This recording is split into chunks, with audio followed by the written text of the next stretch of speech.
A graça e a paz de nosso Senhor e Salvador Jesus Cristo. Mais uma vez estamos aqui para externar o nosso devocional nesta ocasião e pedimos tão somente a graça de Deus mediante a sua misericórdia para que, segundo o seu Santo Espírito, por meio das Escrituras, alcance corações.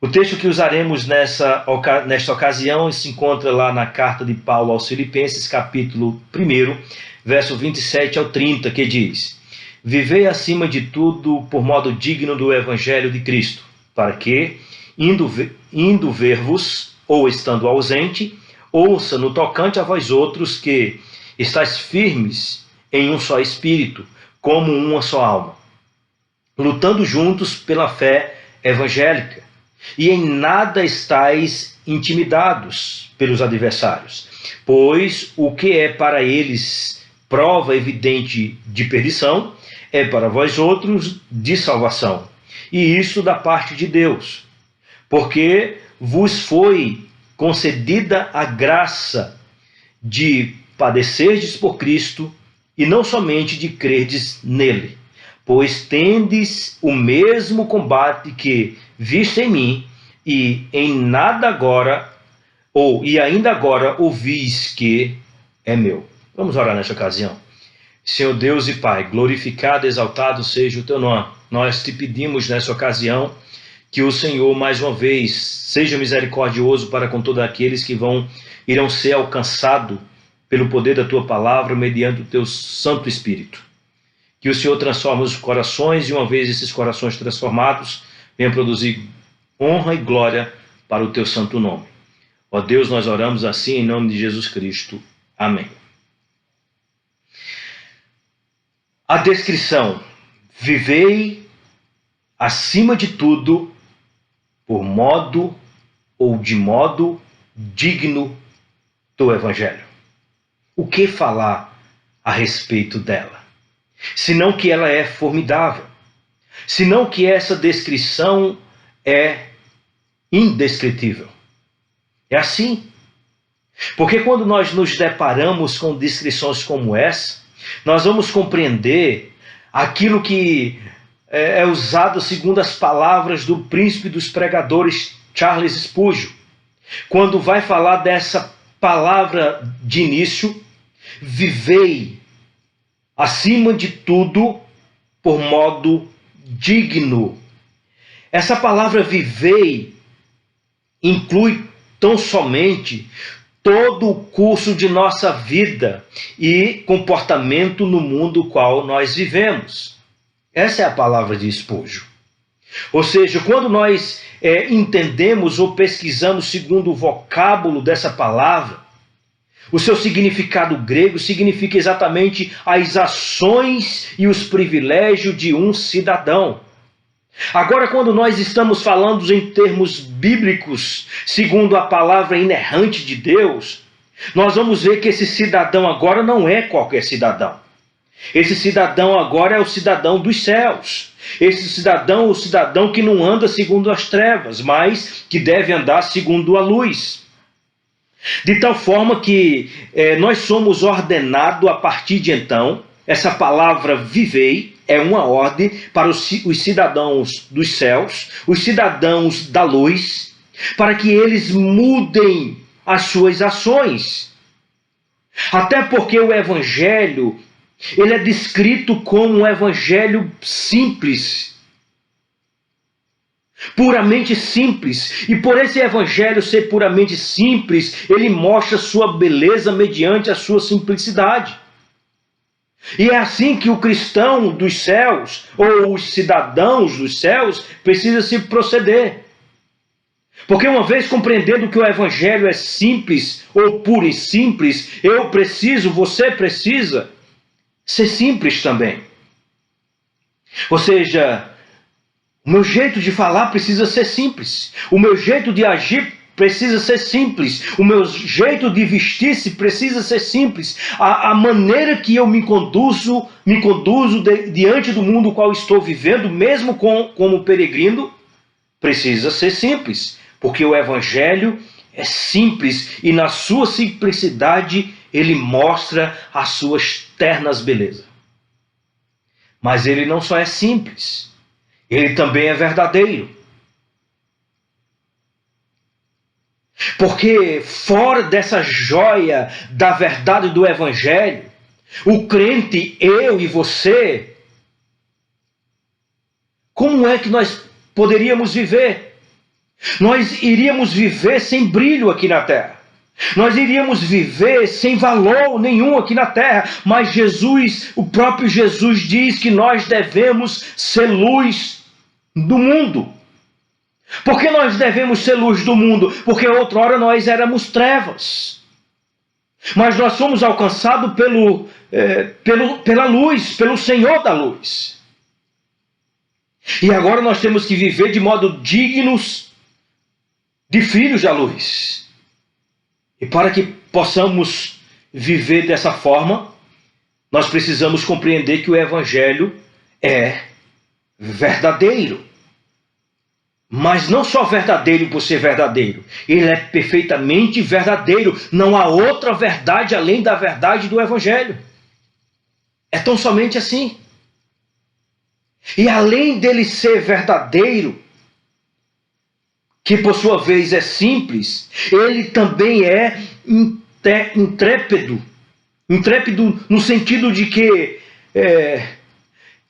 ele proclama com ousadia a verdade. Essas verdades que afirmamos ser perfeita verdade, pura verdade e única verdade, ela é proclamada. Quer o homem goste ou não, quer o homem aceite ou não, ou seja, as verdades das Escrituras é proclamada. E nós precisamos, como crentes que somos, não deturpar essa verdade. Mas pelo contrário, nós precisamos viver essa verdade. Nós precisamos perseverar por meio dela. Nós não temos outra verdade.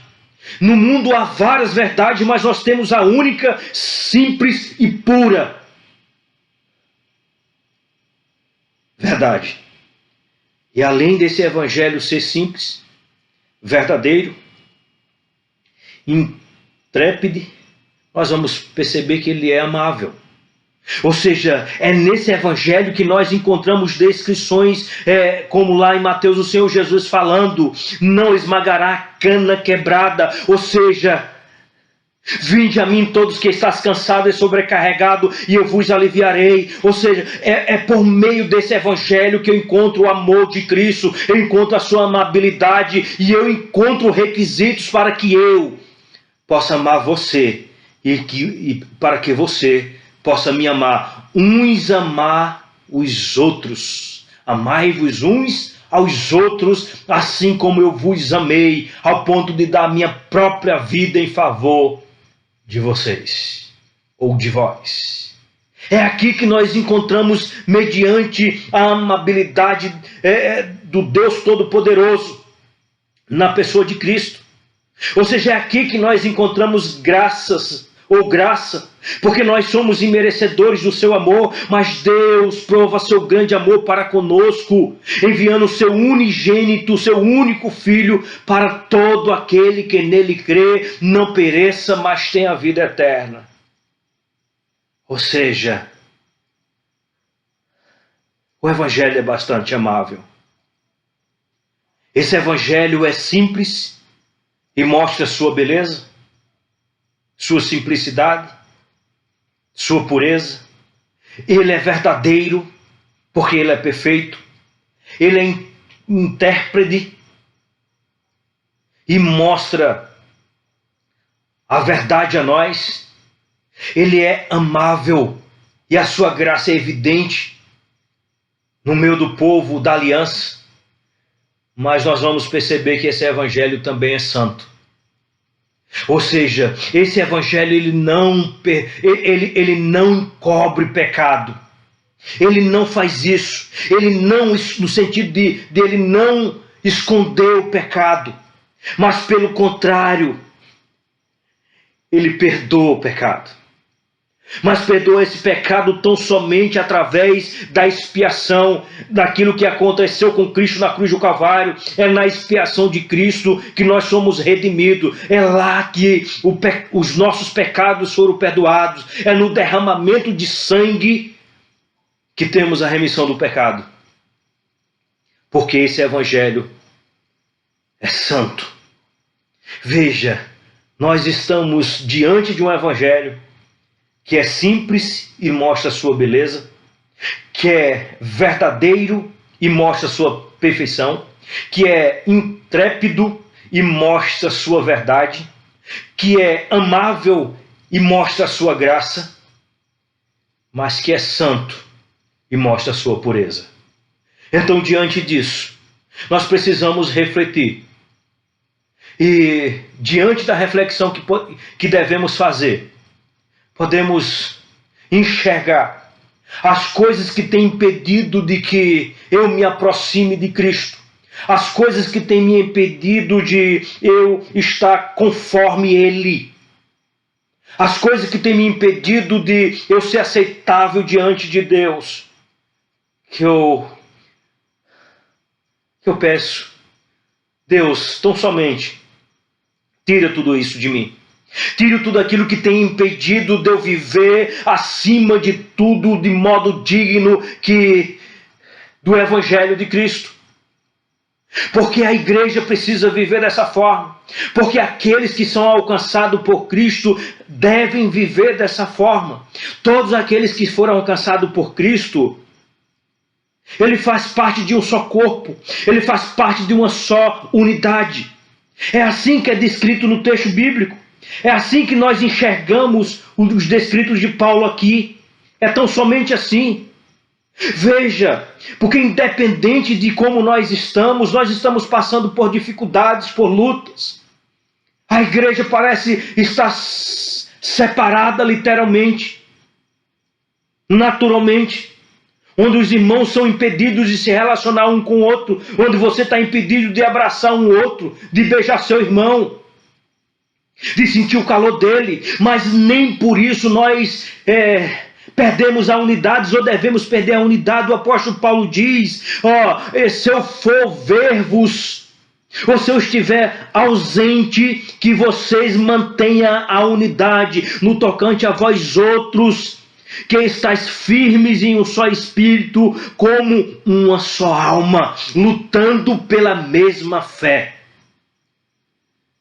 E como é que nós lutamos pela mesma fé?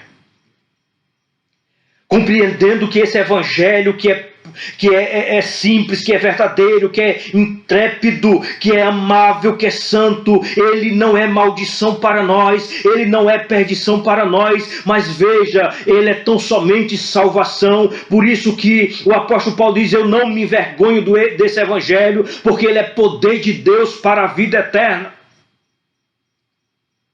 De fé em fé, o justo viverá por fé. Que fé é essa? A fé do Evangelho. Que pela graça de Deus foi concedida a nós. E é concedida a nós de que forma? Ele diz que aqueles que caminham nesse mesmo espírito, com essa mesma alma, lutando juntos pela fé evangélica, são aqueles que estão dispostos a perder suas próprias vidas por amor desse evangelho. Veja a descrição, porque vos foi concedida a graça de padecerdes por Cristo. O que é padecer por Cristo? É morrer por Ele. Por isso o apóstolo Paulo diz, em uma das suas descrições, nas suas cartas, o morrer para mim é lucro, porque o viver é Cristo. É nesse combate, é nessa empreitada que eu e você nós nos encontramos. E é por esse evangelho que precisamos estar disposto a morrer, a ser entregue à morte todos os dias. Mas a palavra do Senhor para nós é, aquele que morrer por minha causa não morrerá, mas viverá eternamente. Que Deus nos abençoe e que sejamos dignos do Evangelho de Cristo Jesus. Muito digno de louvor.